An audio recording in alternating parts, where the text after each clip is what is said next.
Welcome to a beautiful spring May day in Barcelona. I'm just arriving at the Automobile Barcelona Motor Show, and I'm looking forward to seeing a bunch of great electric cars, especially from the European providers and also some of the Asian brands that weren't currently being imported into Thailand from my last report at the Bangkok Motor Show. And hold on to your shorts, because I got to see inside the Barcelona-based electric supercar company called Baltasar, and I managed to score a 25-minute interview with the founder and lead designer, and that interview will be published shortly after this one hits YouTube. Please feed the YouTube algorithm by giving the video a like.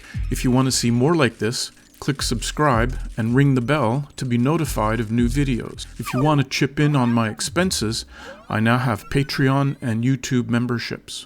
Now I'm just past security, and you can see all the outdoor exhibits the vendors have. And there's some kind of crazy thing over there. Looks like something out of the Thunderbirds from the 1960s. But anyway, let's go have a look. And here we have Hyundai, one of the pioneers in electrification back in the day, when it was basically a Nissan Leaf, the Tesla, and these guys. And they've made great progress. They haven't given up. They've got more models on the road than almost every other manufacturer. Really good to see. So Leap Motor is here. They have 2 electric vehicles, and the lady said this whole area is basically the test drive center. You would visit a vendor inside, fill out a paper or get your time, and then you come back out here for your test drive. So these are all test drive vehicles, which is great. We have MG on the other side. I've been through these on my Thailand videos. It doesn't look like they have a Cybertruck for test drive out here, but we can always hope. And here's BYD taking the world by storm with many models for different needs, and everybody should have paid attention back when Warren Buffett invested in them at least 10 years ago, and now you see where they are in the market. So I gave it a try. I went to the Seat booth and I tried to do a test drive in the Cupra Born, which is one of their only electric models. And they turned me down because I don't have a Spanish driving license, even though it's a closed course. I get it. No hard feelings. I wouldn't trust me either. And here's the Tesla booth. They're all out on test drives except this one, and somebody's getting briefed on their way to doing their test drive. So no lack of interest in Tesla here. So the first building I walk into is the Tesla booth with a Cybertruck. I've never seen a Cybertruck in Europe before. And look at all the interested people. Some say it's ugly, some say it's magnificent. It's all a matter of taste, but the underlying technology can't be beat. This is the newly refreshed Model Y with the new taillight system, and the newly refreshed Model 3.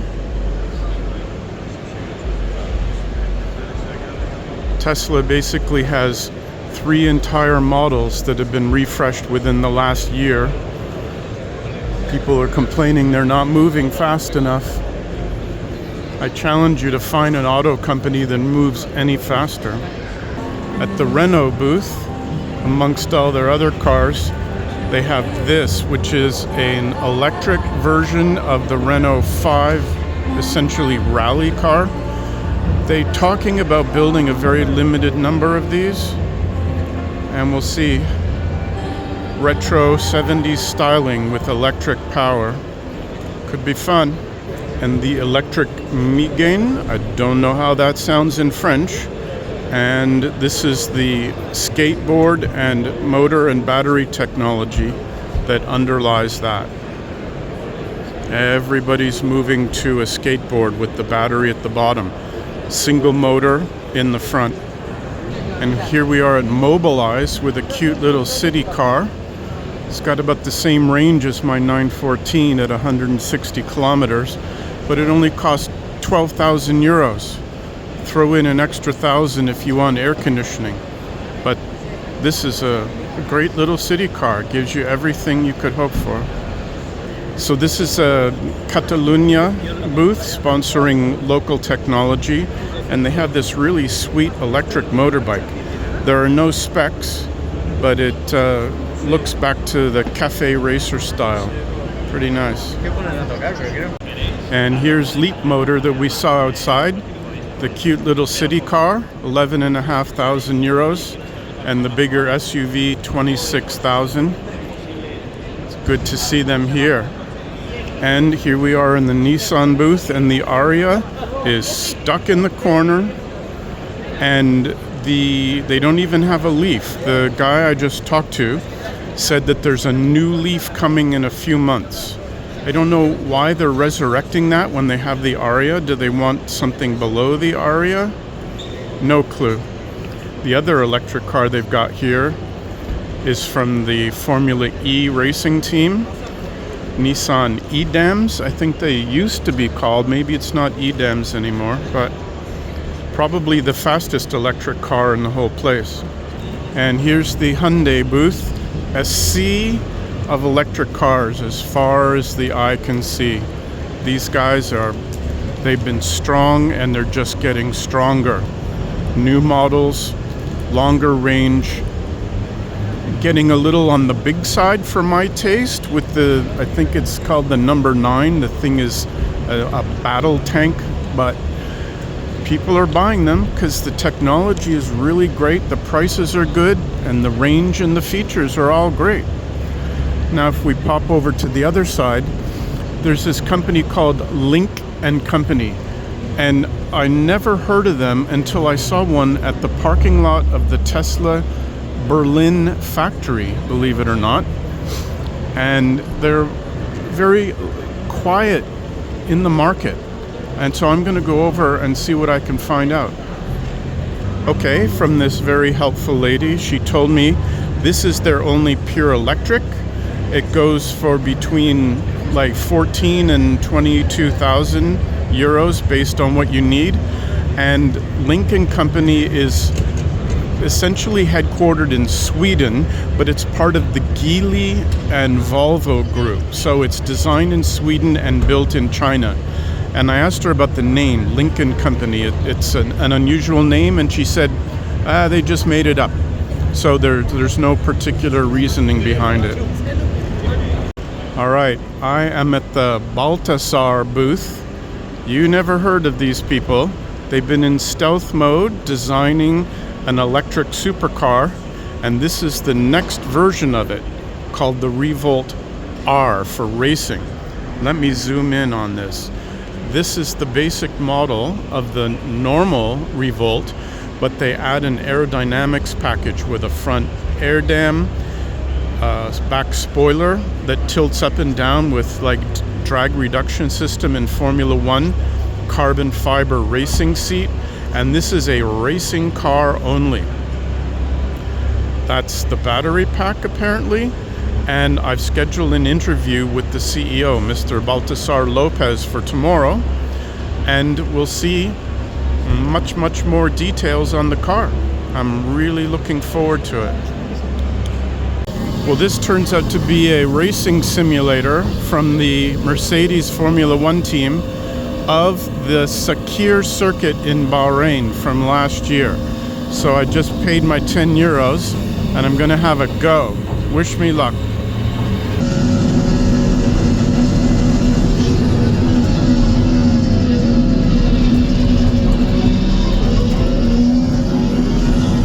All right, I've just gone across the street to the other building, and we have BYD taking up half of the size of the end of the building.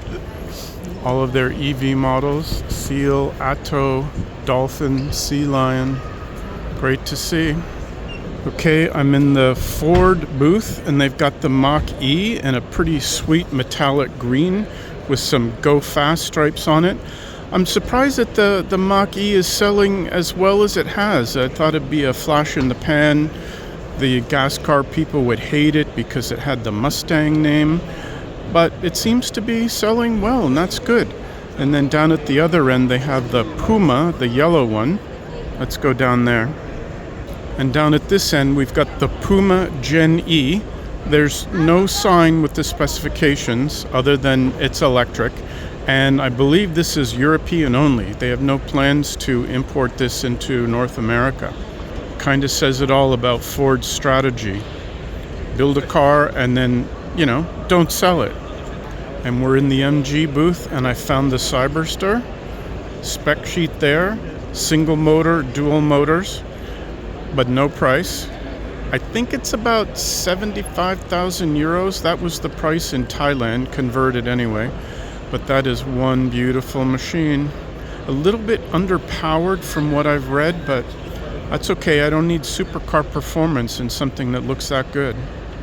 The other electric from MG is the MG4, and it's listed for 16,500 euros for a good size, I would say, compact family SUV.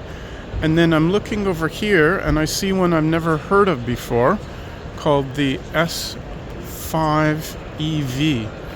Never heard of that one, even in Thailand. They claim it's fully electric, 20,000 euros. It's maybe a little bit bigger than the MG4, but it's always good to have more to choose from. And just to make it obvious, MG3 Gasolina and MG3 Hybrid. And then there's Honda. Should I even try? I think they've got one, but let's have a look. Okay, I found it. It's called the E:*NY space 1, and it is the winner of this year's show for the car with the dumbest name. It's pure electric. They don't even list a price for it on the spec sheet. They claim it'll go 410 kilometers, and that's going to be downhill in a hurricane. Yeah, they're just not even trying. Look at all of the gas and hybrid cars. Look at all of these. They've got one electric car, and they don't realize that this car will be the future of the company and whether they live or die. Okay, I had to ask the price, and a double secret cone of silence price is 40,000 euros.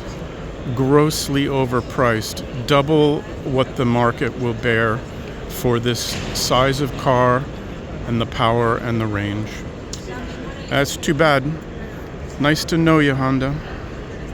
And next door to Honda is Xpeng with two pure electric models, 35,000 and maybe touching 40,000 for a bigger car, better features, longer range, more power than there.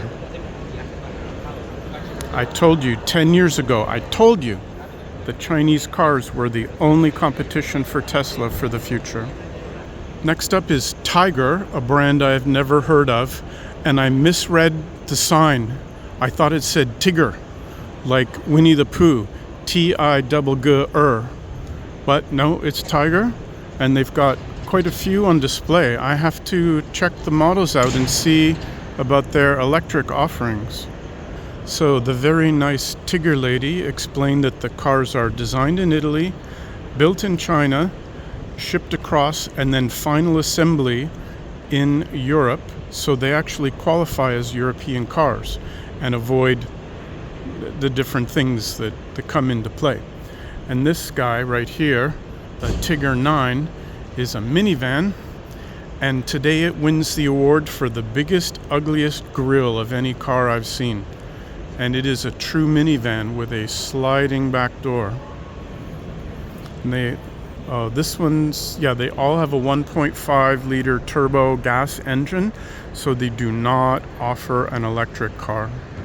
Now I'm in the KGM booth, again, a brand I've never heard of. Korea genuinely made, and 30 years in Spain. This is not one I've ever heard of. It's almost like BYD, Build Your Dream, KGM.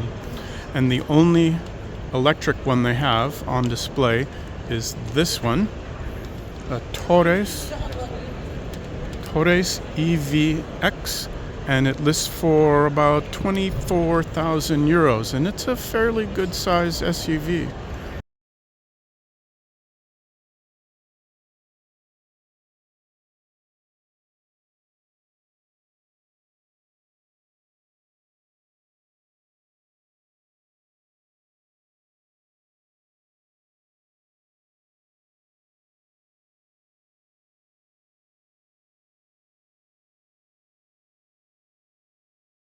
And I almost missed this. It's tucked away in the corner.